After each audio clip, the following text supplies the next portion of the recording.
Mana na sir. O yun, pumitik na. Ayun oh, pumitik na oh. Pumitik na. Oh, gumana na oh. Oh.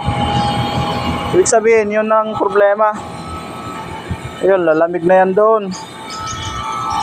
Ayan. Oh, ayan oh. Sargahan natin. Ubus yung freon namin na ito. Ayan, huli na. Walang error? Ah, wala. Gumana dito. Ibig sabihin, okay na. Ikaw ba yan?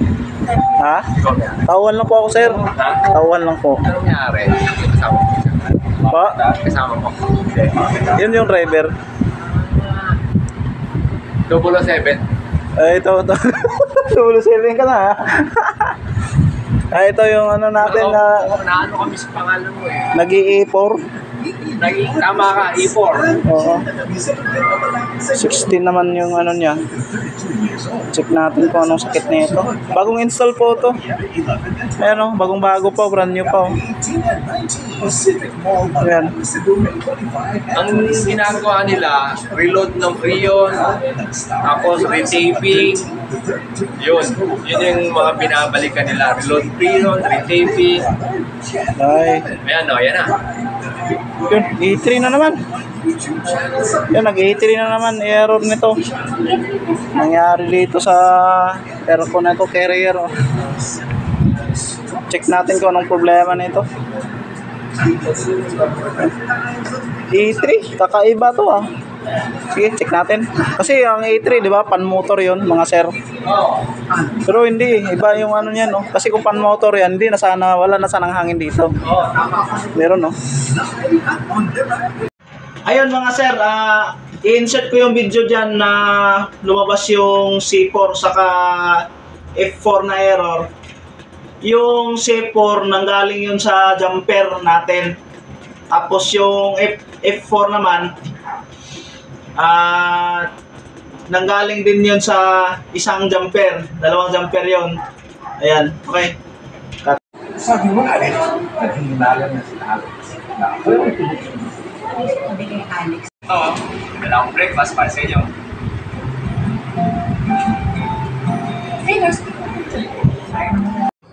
Ayan, ito yung ano, floor mounted na nagkaroon ng A3 error. Tapos paminsan-mansan lumalabas yung A4 error. Lumabas din yung C4 at saka ano pa? F4. F4. Ito pala ang problema nito. Ayan, may iba bagong install ng aircon po. Di, ang freon lang naman bayaran mo eh. Hindi ka naman magbayad. Check up lang naman eh. 21 kilo eh. Hindi po sir. Ayun, lumabas yung error. Yan, chinek natin. Wala na palang laman yung ano niya. Wala nang refrigerant. Ayan oh. Napapansin din natin dito sa install nila. Nilagyan ng teflon. So pag ganyan, medyo di tayo ano diyan, di tayo tawag nito, hindi natin nagustuhan yung ganong style. Tapos pangatlo, hindi nila nilagyan ng ground dito 1 2 3, dapat may pang 4 dito nila nilagay. Ayan. So dapat nilagyan ng protection yan. Ayan. Tapos ngayon dito, Ano kami na, T3? yung C4 na yon lalabas pag ito tinanggal mo. Jumper. Tapos yung ano naman, yung ano pa yung isang error. Ito nag-error din, ano din siya. Pero gumamit siya ng kapasitor. Ngayon yung ano cover, yun oh, X-Power.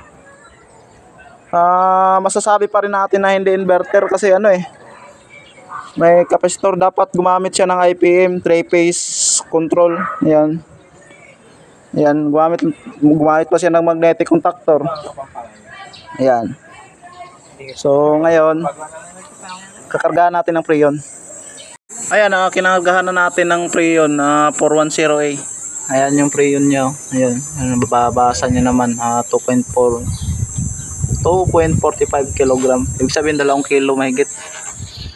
Ayan, kinargahan na natin. Titingnan natin kung aandar na siya.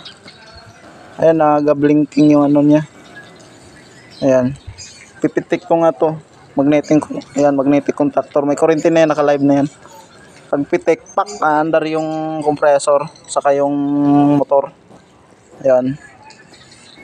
Iikot na yung motor, saka ito. Fan motor, saka ito. Kasi compressor motor din to eh. Nakakalito eh. Ayan. Ayan, iikot na yan mamaya dyan. Pero tingnan natin, kasi nag-error pa rin eh. Okay, kasi nag-error eh. Tingnan natin kung saan talaga. Di natin malaman anong sakit kung di natin kakargahan. Bababa to pag umandar na yung compressor. Ayan, bababa yan. Ano tayo ngayon? Live teaching.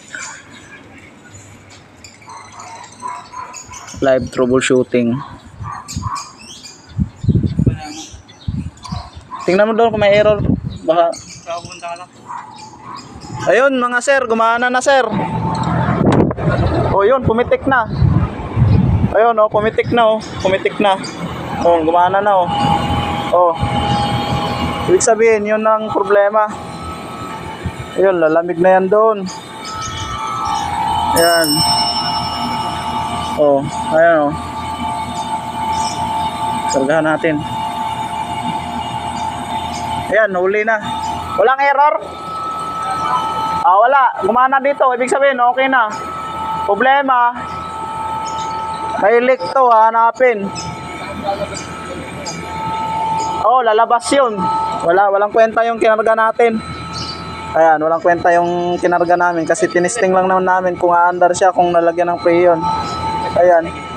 Napansin nyo, kulang ng bolt, oh, bagong-bago niya, no, Bart. Ayan, oh, yung tornilyo nandyan sa gitna, oh, wala na.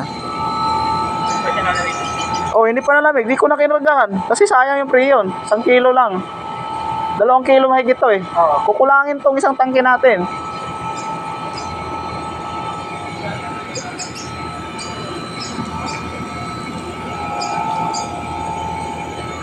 Ayan. Gana na mga sir.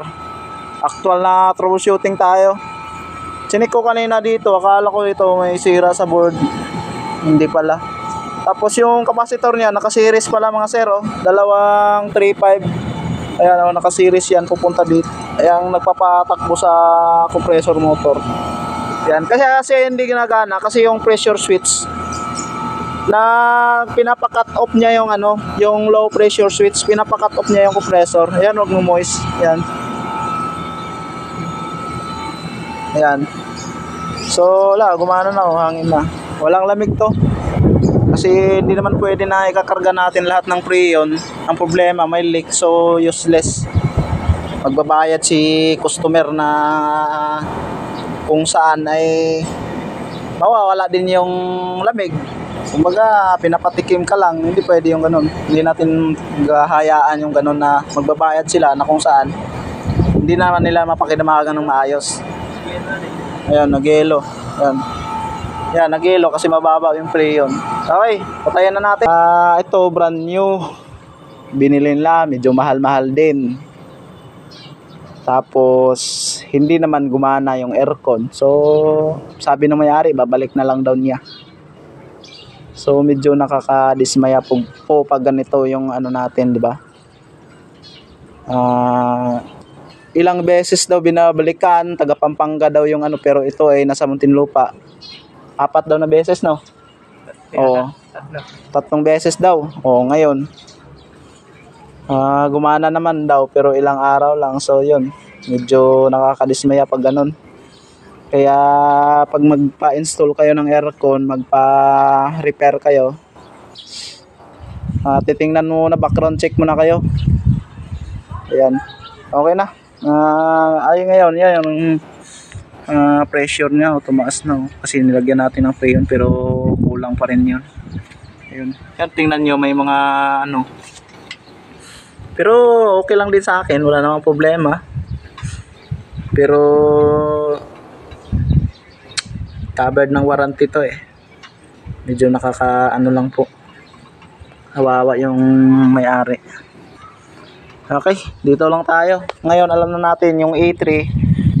Check muna natin yung preyon, tapos yung jumper na yon, pag tanggalin nyo lalabas yung C4.